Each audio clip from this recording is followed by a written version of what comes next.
आज का जो क्लास है वो डिप्रिसिएशन के बारे में है। तो देखें, स्टार्ट करते हैं।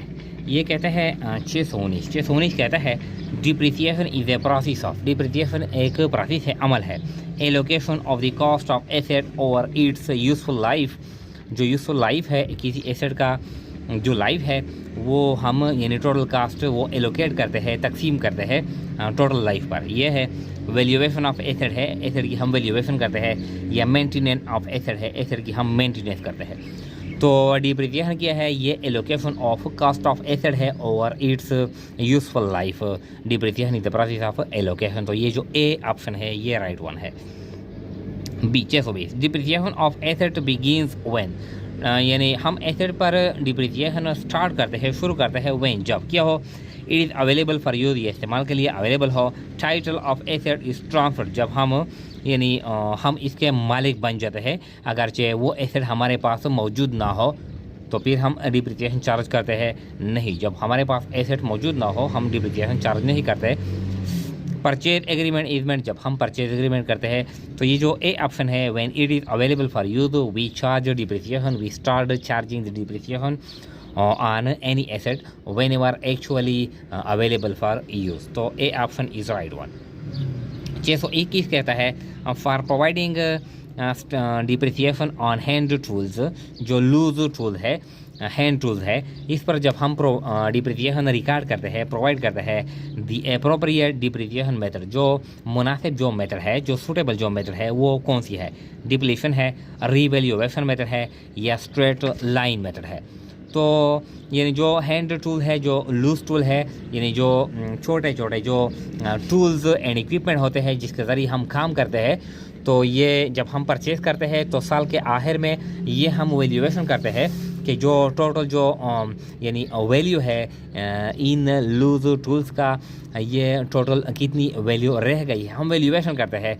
तो जो वैल्यू रह जाती है वो हम रिकॉर्ड करते हैं, और जो वैल्यू हम कंज्यूम करते हैं वो हम डिप्रिसिएशन रिकॉर्ड करते हैं। तो ये कहते हैं कि जो लूज टूल के लिए जो प्रॉपर जो डिप्रिसिएशन मेथड है वो क्या है? वो रीवैल्यूएशन मेथड है। इसका ये मतलब है। 622 depreciation amount is declining in, जो डिप्रिसिएशन अमाउंट हम चार्ज करते हैं वो अमाउंट यानी डिक्रीज किया जाता है इन कौन से मेथड में? स्ट्रेट लाइन मेथड में, प्रोडक्शन मेथड में, और रिटर्न डाउन वैल्यू, इसको यानी ये डिक्लाइनिंग मेथड भी कहते हैं। रिटर्न डाउन वैल्यू जो हर साल यानी बुक वैल्यू पे हम डिप्रिसिएशन चार्ज करते हैं, इसको कहते हैं रिटर्न डाउन वैल्यू, यानी इसको डिमिनिशिंग बैलेंस मेथड या रिड्यूसिंग बैलेंस मेथड भी कहते हैं। डिमिनिशिंग बैलेंस मेथड, रिड्यूसिंग, या CDNE, यानी स्ट्रेट लाइन मेथड और प्रोडक्शन मेथड में डिप्रिसिएशन का जो अमाउंट होता है वो हर साल डिक्रीज नहीं होता। रिटर्न डाउन वैल्यू में, डिमिनिशिंग बैलेंस मेथड में, रिड्यूसिंग बैलेंस मेथड में, इन तीनों में जो डिप्रिसिएशन अमाउंट होता है वो कम किया जाता है। तो ये जो ई ऑप्शन है CDNE ये राइट वन है।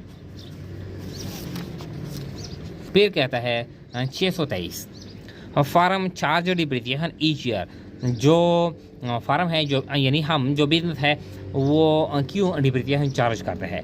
To ensure there are so many asset, का हमारे पास एसेट ज़्यादा है। To reduce profit and dividend payment, ताकि प्रॉफिट और डिविडेंड पेमेंट कम कर ले। बिकॉज द लॉ स्टेट्स, जो कानून है वो कहता है to spread the cost of asset over its useful life, ये जो डी ऑप्शन है, ताकि जो एक एसेट है इसका जो टोटल कास्ट है वो हम डिवाइड करें, तकसीम कर ले, एलोकेट कर ले यानी यूजफुल लाइफ पर। तो इसलिए हम फार्म डिप्रिसिएशन चार्ज कर रहे हैं। Select your answer by means of the following code, कभी कभार इस तरह MCQ दी जाती है कि यानी देखें select your answer by means of the following code. देखें ए, if 1, 2 and 3 are correct, if 1 and 2 are correct, if 1 is correct, D, if 3 is correct। तो क्वेश्चन क्या है? क्वेश्चन नीचे है, देखें डिप्रिसिएशन इज कॉज्ड बाई, जो डिप्रिसिएशन हम charge करते हैं एसेट पर, ये क्यों चार्ज करते हैं? जो काजीज है, जो रीज़न है वो रीज़न क्या है? अब सालिसेंस यानी वक़्त के साथ साथ जो एसेट हम इस्तेमाल करते हैं तो वक़्त के साथ साथ एडवांसमेंट की जाती है, नई टेक्नोलॉजी वजूद में आती है। तो जो पुराने जो टेक्नोलॉजी है, पुराने जो मशीनरीज है, एसेट है, उनकी डिमांड में कमी आ जाती है, यानी उनकी जो इस्तेमाल है उनमें कमी आ जाती है, तो इसलिए हम डिप्रिसिएशन चार्ज करते हैं। तो ये राइट वन है।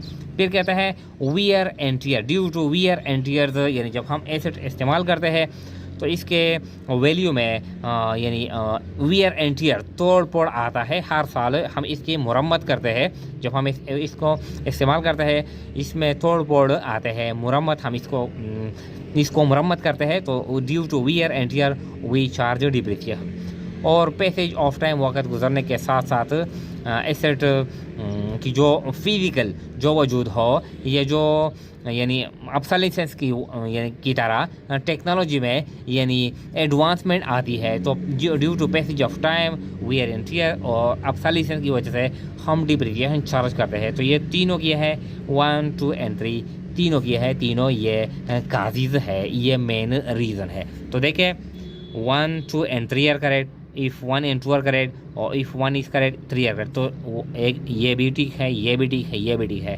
तो देखिए ए, इफ़ 1, 2 एंड 3 आर करेक्ट, तो ये जो ए ऑप्शन है ये राइट वन है, इसका ये मतलब है। फिर देखें यानी 625 क्या कहता है, 625 कहता है Another name for straight line method of depreciation is, straight line method का जो सेकेंड नेम है वो क्या है, sinking fund method, reducing balance method, equal installment method, revaluation method। तो straight line method में हम यानी same amount of depreciation we charge each year, तो इसको कहते हैं इक्वल इंस्टॉलमेंट मेथड। इसमें हम equal amount of depreciation charge करते हैं हर साल। तो another name for straight line method is equal installment method. 626 Company Act 1984 state that final published account must disclose। ये जो कंपनी एक्ट है 1984 ये कहता है कि जब हम फाइनल अकाउंट बनाते हैं, इनकम स्टेटमेंट बैलेंस शीट बनाते हैं, तो ये हम डिस्क्लोज करेंगे। क्या डिस्क्लोज करेंगे फाइनल अकाउंट से, क्या मुराद है financial statement, income statement balance sheet. तो ये क्या डिस्क्लोज करेंगे, लोगों को यानी शो करेंगे, एक्सप्लेनेशन करेंगे। Original cost of an asset, हम किसी एसेट का ओरिजिनल कॉस्ट भी रिकॉर्ड करेंगे, ये भी शो करेंगे। All addition made during the year, साल के दौरान जो इसमें हम एडिशन करते हैं और भी इसमें यानी हिस्से परचेस करते हैं, यानी प्लान है तो इसमें हम एडिशन करते हैं। प्रोडक्शन एक प्लान है, फिर हम दूसरा प्लान बनाते हैं, तीसरा बनाते हैं, तो ये जो एडिशन हम करते हैं ये भी हम डिस्क्लोज करेंगे।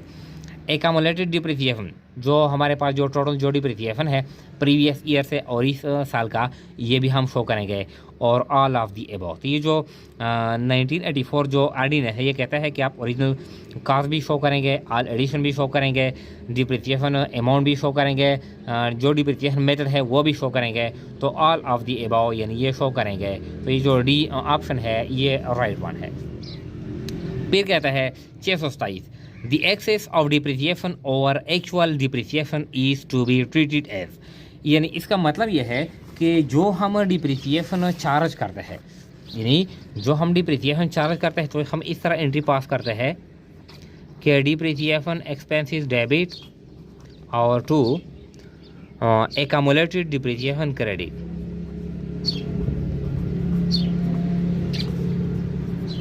मिसाल के तौर पर हमने चार्ज कर लिया 10,000, हमने चार्ज कर लिया 10,000। अब ये जो डिप्रिसिएशन है ये हम क्लोज करेंगे प्रॉफिट एंड लॉस अकाउंट को, तो profit and loss account debit और टू डिप्रिसिएशन क्रेडिट कितना है 10,000 ये हम एंट्री पास करते हैं। अब ये यहाँ पर जो MCQ है ये कहता है, यानी जो ऑब्जेक्टिव है कहता है कि द एक्सेस ऑफ डिप्रिसिएशन और एक्चुअल डिप्रिसिएशन। फॉर एग्जांपल हमारा जो अंदाज़ा था कि 10,000 डिप्रिसिएशन आएगा, अब जो एक्चुअल जो डिप्रिसिएशन फॉर एग्जांपल आ गया, एक्चुअल डिप्रिसिएशन एक्सपेंस डेबिट और to accumulated depreciation credit. For example ये आ गया 6,000 और 6,000 हमने रिकॉर्ड किया था 10,000, हमने ज़्यादा रिकॉर्ड किया था, तो ये कहता है कि ये रेवेन्यू एक्सपेंस है। ये जो डिप्रिसिएशन एक्सपेंस है ये रेवेन्यू एक्सपेंस है, यानी ये हम प्रॉफिट को चार्ज करते हैं। अब जब हमने 4,000 ज़्यादा चार्ज किया है इसको, यानी 4,000 हमने ज़्यादा चार्ज किया है एक्सेस हमने चार्ज किया है, एक्सेस डिप्रिसिएशन हमने चार्ज किया है, कितना अमाउंट हमने चार्ज किया है 4000। ये फिर हम रिवर्स एंट्री पास करेंगे, रिवर्स एंट्री इस तरह एंट्री पास करेंगे कि डिप्रिसिएशन एक्सपेंस डेबिट या इस तरह एंट्री पास करेंगे डिप्रिसिएशन एक्सपेंस डेबिट, यानी हमने यहाँ पर क्लोज किया है, इस तरह एंट्री पास करेंगे एक्यूमुलेटेड डिप्रिसिएशन डेबिट और टू डिप्रिसिएशन एक्सपेंस क्रेडिट, यानी 4000 और ये 4000 एक इस तरह एंट्री पास करेंगे। फिर एंट्री पास करेंगे कि डिप्रिसिएशन एक्सपेंस डेबिट और to profit and loss account credit, यानी 4000 रुपये हमने ज़्यादा डिप्रिसिएशन रिकॉर्ड किया था, अब हमने इस प्रॉफिट का अमाउंट है वो हमने फिर इंक्रीज़ कर लिया डिप्रिसिएशन की वजह से। तो ये कहते हैं कि जो एक्सेस हम रिकॉर्ड करते हैं वो क्या है, वो रेवेन्यू प्रॉफिट है, कैपिटल प्रॉफिट है, रेवेन्यू लॉस है, क्या है कैपिटल लॉस है। तो ये रेवेन्यू प्रॉफिट है, रेवेन्यू लॉस है, कैपिटल रिजर्व है, कैपिटल गेन है, रेवेन्यू प्रॉफिट है। तो ये और रेवेन्यू प्रॉफिट है, इसका ये मतलब है। फिर कहता है 628 क्या कहता है, book value of an asset is equal to, जो बुक वैल्यू हम कैलकुलेट करते हैं किस तरह कैलकुलेट करते हैं, कास्ट लेस डिप्रिसिएशन, जो कास्ट से हम डिप्रिसिएशन माइनस करते हैं, कास्ट प्लस एडिशन मेड, इस तरह कास्ट लेस एक्यूमुलेटेड डिप्रिसिएशन, जो कास्ट और इससे हम एक्यूमुलेटेड डिप्रिसिएशन माइनस करते हैं, और D cost less accumulated depreciation and impairment losses. असल में जो हम यानी नॉर्मली जो हम रिकॉर्ड करते हैं बुक वैल्यू हम किस तरह कैलकुलेट करते हैं, कास्ट लेस एक्यूमुलेटेड डिप्रिसिएशन, लेकिन ये जो डी ऑप्शन है cost less accumulated depreciation and impairment losses, impairment losses का ये मतलब है कि डिप्रिसिएशन के अलावा एसेट के वैल्यू में जो कमी आती है इसको कहते हैं इम्पेयरमेंट लॉसेस। तो अगर ये एमसीक्यूज हो, ये जो डी एमसीक्यूज है cost less accumulated depreciation and impairment losses, तो इस एमसीक्यूज में ये जो डी ऑप्शन है ये राइट वन है, इस एमसीक्यू में डी ऑप्शन राइट वन है। लेकिन अगर ये D MCQ for example option ना हो, फॉर एग्जांपल ये ऑप्शन नहीं है, तो ये जो सी ऑप्शन है कास्ट लेस एक्यूमुलेटेड डिप्रिसिएशन फिर ये बुक वैल्यू का फार्मूला है। लेकिन अगर ये जो डी ऑप्शन है तो इस केस में जो डी ऑप्शन है cost less accumulated depreciation and impairment losses ये राइट वन है। हाँ, फिर कहता है कि 629 international accounting standard for depreciation, जो डिप्रिसिएशन हम चार्ज करते हैं इसके लिए जो इंटरनेशनल अकाउंटिंग स्टैंडर्ड है वो कौन सा है, IAS 2 है, IAS 7 है, IAS 13 है, IAS 16। तो ये इंटरनेशनल अकाउंटिंग स्टैंडर्ड जो 16 है वो कहता है कि आप डिप्रिसिएशन फिक्स एसेट पर किस तरह चार्ज करेंगे, तो ये वो डिटेल बताता है। तो कौन सा है, इंटरनेशनल अकाउंटिंग स्टैंडर्ड 16। फिर कहता है 630 व्हेन दी एसेट और रिवैल्यूड, जब एसेट हम रिवैल्यूएशन करते हैं, यानी कोई बंदा आता है यानी एडमिशन करता है पार्टनरशिप में, या कोई रिटायर हो बंदा रिटायर होता है, तो फिर हम क्या करेंगे, depreciation shall be provided on, यानी जब हम एसेट की रिवैल्यूएशन करेंगे, एसेट की नई वैल्यू यानी मालूम करेंगे, तो हम डिप्रिसिएशन फिर किस वैल्यू पर चार्ज करेंगे, cost price, return down value, revaluation figure, none. तो ये जो रिवैल्यूएशन जो वैल्यू है इस पे हम यानी फिर हम चार्ज करेंगे डिप्रिसिएशन। फिर कहता है 631 depreciation is not charge on, depreciation हम चार्ज नहीं करते, किस पर चार्ज नहीं करते, मशीनरी, बिल्डिंग, लैंड, नन, यानी हम मशीनरी पे भी डिप्रिसिएशन चार्ज करते हैं, बिल्डिंग पे भी चार्ज करते हैं, लैंड क्या है, लैंड पे हम डिप्रिसिएशन चार्ज नहीं करते क्योंकि इसकी वैल्यू में कमी नहीं आती, लैंड की वैल्यू में इंक्रीज यानी टाइम के साथ साथ इसकी वैल्यू में इंक्रीज आता है, डिक्रीज नहीं आता। तो ये जो सी ऑप्शन है लैंड ये राइट वन है।